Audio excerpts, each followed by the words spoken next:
Without further ado, I'm going to turn it over to Tim. Thank you. Thanks, Joe. Appreciate it. Thanks, Joe. Thank you very much, everybody. Before we get going, I'll talk a little bit about OPPD's Day of Remembrance. This actually started several years ago, and it was part of a project by Jackie Jensen and John Thurber as part of a career connection and mentoring program that really thought it was appropriate for us to recognize the OPPD family members that had died in the line of service. And so this plaque that we'll be talking about in just a little bit later actually sits on this wall right here in the atrium. There's one right in the executive office as well. And there's also the names and recognition of and the remembrance of these individuals at each of our centers and our operations throughout the district. This is being virtually broadcast throughout the whole district today for all employees who are able to attend. I know we have some folks that are on rest time because of the storms last night, but many of the plants and many of the centers are also broadcasting this as well. We have several family members of our OPPD family members that have died in the line of duty, and I'd like to introduce them here at Energy Plaza. We have Bonnie Dobbs, who is the Larry McGrew was her father, so it's great to have you here, Bonnie. And then Dan Dobbs, who's a cousin of Don Dobbs, who's a cousin of Jimmy Dobbs. So great to have you here. We also have Cindy Kitchen here, who is the spouse of Ken Kitchen. So Cindy, thank you very much for coming again. And her son, Josh, as well. So Ken's son, Josh, is here as well. So thank you very much for coming. What I'd like to do is to start today, a little uncharacteristic for a typical business meeting in OPPD, but I like to start it with what I've identified as the prayer for utility workers. And it starts like this. We come today to thank you for our beloved OPPD family, both active and retired, who are daily alert to the fact that the service and product that we provide protects lives, makes factories run, and feeds our communities that we live, work, and play. We also want to keep in our mind those that have died in the line of duty, unselfishly sacrificing their lives in the service of others. Their bravery provides a loving canopy for our customers' lives and our communities. Loyal and true, they stand ready with a passion to serve, with honor for our communities, and a unique care for each other. As they daily stand ready to serve in all hours of the day, in all kinds of weather and throughout the year, draw them close to you and nourish them with heavenly blessings, exceptional teamwork, and commitment to safety. As they rush to restore power to customers or get power plants back up and operating or serve our customers and our fellow employees, prepare them for the unknown challenges that they will face.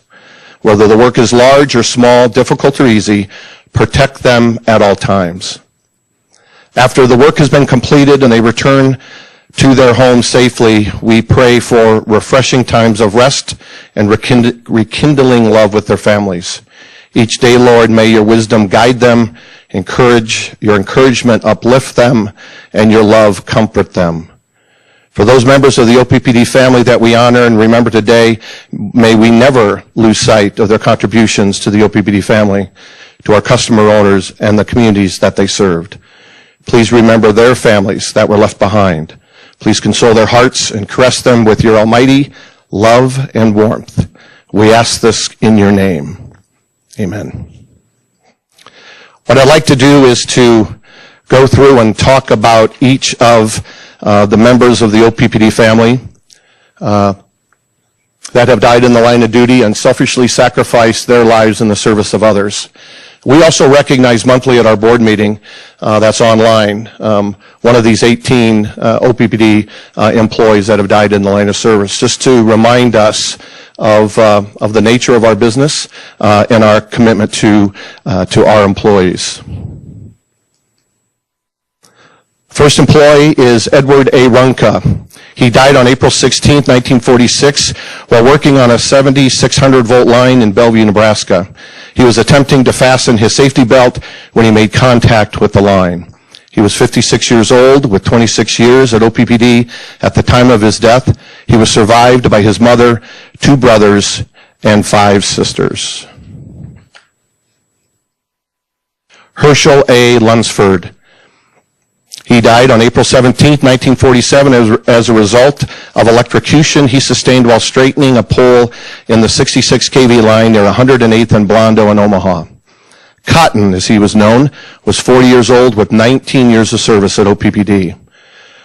According to the May 1947 flash, Cotton's ability and judgment were highly respected by his men, and he held the complete confidence of his supervisors. His foremanship was one of the highest of character.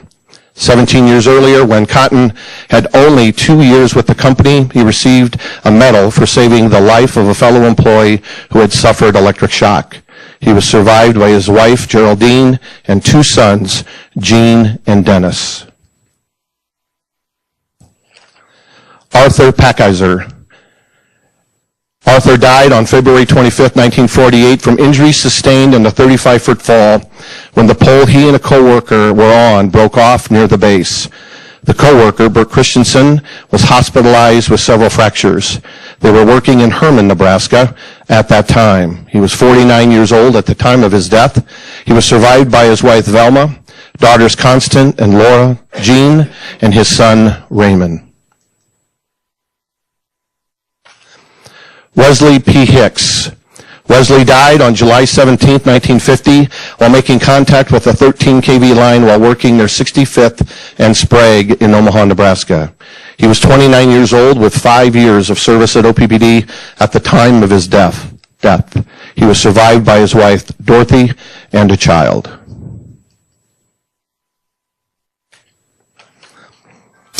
Larry McGrew. Larry McGrew died on May 16, 1951, from injuries sustained from a fall while working on a pole near 59th and Military in Omaha. He was 35 years old at the time of his death. Utility work was in the blood of the McGrews. Larry's father, Scott McGrew, joined OPPD's predecessor, Nebraska Power Company, in 1913 as a lineman's helper. Scott retired from OPPD in 1951 as a district foreman and acting local manager. Scott was civic-minded and served as mayor of Louisville. Larry's brother, Walter, or Chris McGrew, also worked 38 years for OPPD from 1951 to 1989. Chris started as a utility man in the rural operations and retired as a field supervisor of transmission and distribution at the Irvington Center. Another brother, John McGrew, worked as a lineman for Nebraska Power Company, but sadly, in the early 1940s, John also was killed while doing line work.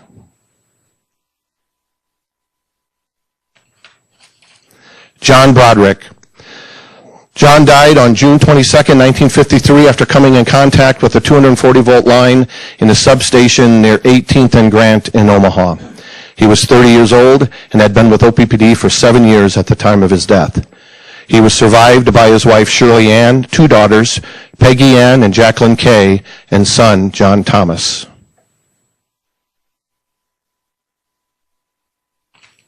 Argel Hershberger. Argel died on September 23, 1953, from injuries sustained from a fall while working on a pole near 68th and Mercy in Omaha. He was 33 years old and had been with OPPD for 7 years at the time of his death. During World War II, while stationed as a cook on board the USS Nevada, Mr. Hershberger was injured when the ship was damaged by enemy gunfire and suffered a direct hit by a plane off the coast of Okinawa. He was survived by his wife, Pat, his son, Daniel, and twins, Bradley and Cindy.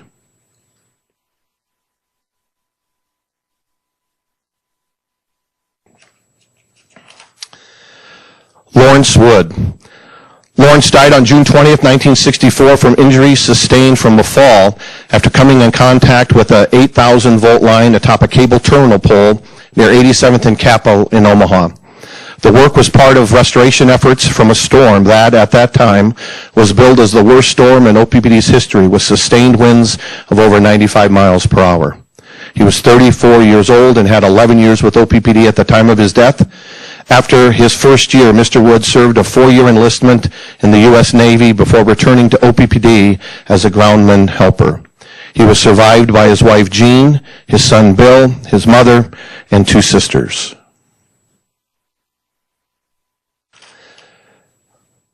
Mervyn Stengel. Mervyn died on September 7, 1965, after making contact with a line on which he was working near 91st and Charles in Omaha. He was working as part of a 3-man crew responding to a storm that resulted in heavy flooding throughout the Omaha region. Casey, as he was known around the district, was 34 years old and had 11 years with OPPD at the time of his death. Prior coming to OPPD, Casey served in the United States Marine Corps and served in the Korean War. He was survived by his wife Rita, his daughter Mary Beth, and his sons Wayne, Stephen, and Timothy. Son Wayne Stengel followed his dad's footsteps at OPPD, eventually retiring in 2013 as a field supervisor in T&D operations after 38 years of service.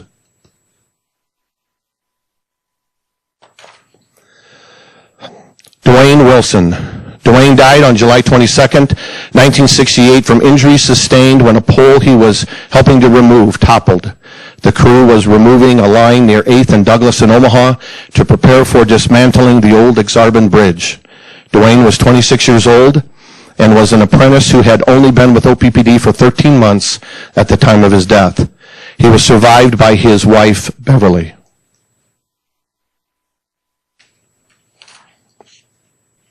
Michael G. Toms. Michael Toms was electrocuted on July 10, 1974, while working on a transformer near Elmwood, Nebraska. Michael was 29 years old and had been with OPPD for 5 years at the time of his death. He was also a veteran of the United States military. He was survived by his parents, grandparents, and his sister.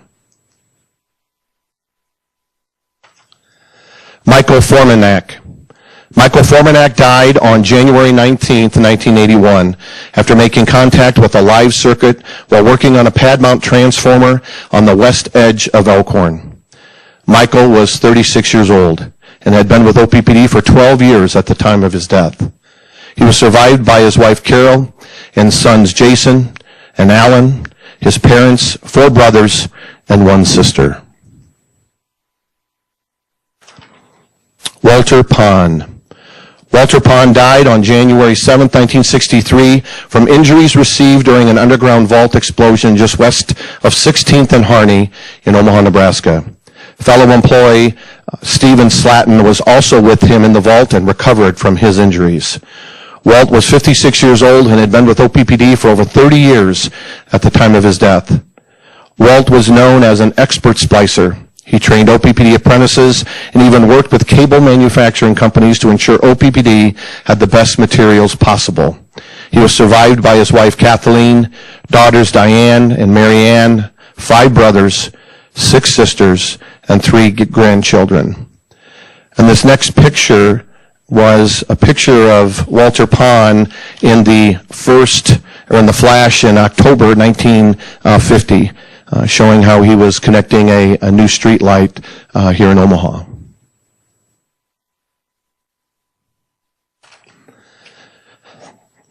Jimmy Dobbs. Jimmy Dobbs died on May 4th, 1988, resulting from an electrocution that occurred while he was relocating a pole line for a highway project southwest of Ashland along Highway 6th. Jimmy was 40 years old and had been with OPPD for 14 years at the time of his death. He was the kind of person who picked people up when they were a little down, said Jack Finney, the field supervisor at Louisville.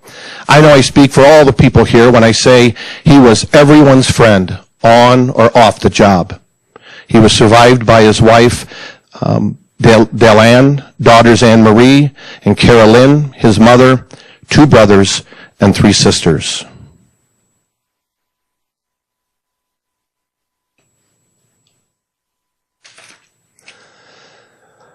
Paul Neiman. Paul died on June 19, 1989, from injuries sustained during a ground vault accident in downtown Omaha. Fellow splicers Frank Dwornicki and Carla Fitzpatrick were also injured in the accident. Paul was 46 years old and had been with OPPD for 19 years. Paul was survived by his wife Joyce and daughter Charity. Christopher J. Merrill. Christopher died on February 23, 1990, as a result of an electrocution that occurred while he was working near 23rd and Gregg in Bellevue, Nebraska. Chris was 29 and had been with OPPD for 2 years. According to Jerry Krause, the division manager of electric operations at the time, Chris was an exemplary employee and a perfect example of the type of person you like to have working for you. Chris was survived by his parents, 4 brothers, and 6 sisters. Kenneth U Kitchen. Ken died on December 27, 2000, after he was struck by a vehicle along West Dodge Road while trying to clear debris from underneath another person's car.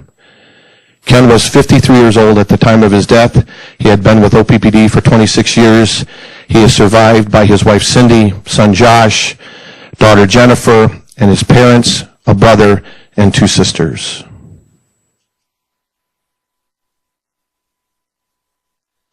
Michael W. Johnson. Michael Johnson died on December 10, 2002, from injuries sustained when he fell from a pole on which he was working. Michael is 37 years old and had been with the district for 1 year. He was a 20-year member of the Ashland Fire Department and had been recently elected assistant chief. According to the fire chief, Rick Gerholtz at the time, he was the kind of person that people like to follow. He did it in a way just by setting a good example. He was survived by his wife, Janine, son Paul, daughter Taylor, and his mother, brother, and sister.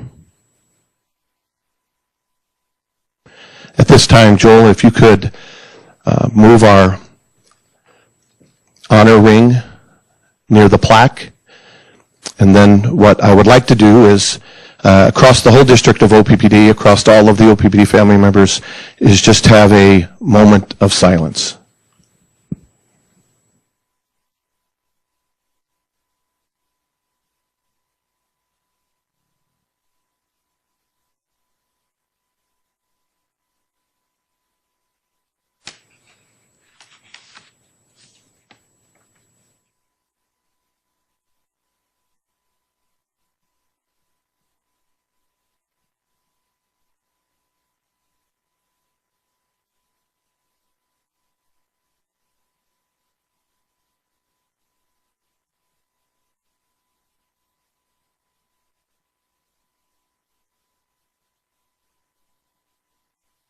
Thank you very much.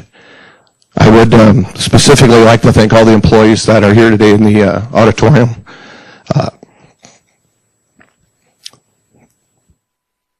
Those that are across the district, for Bonnie Dobbs, for Don Dobbs, for Cindy and Josh Kitchen for being here.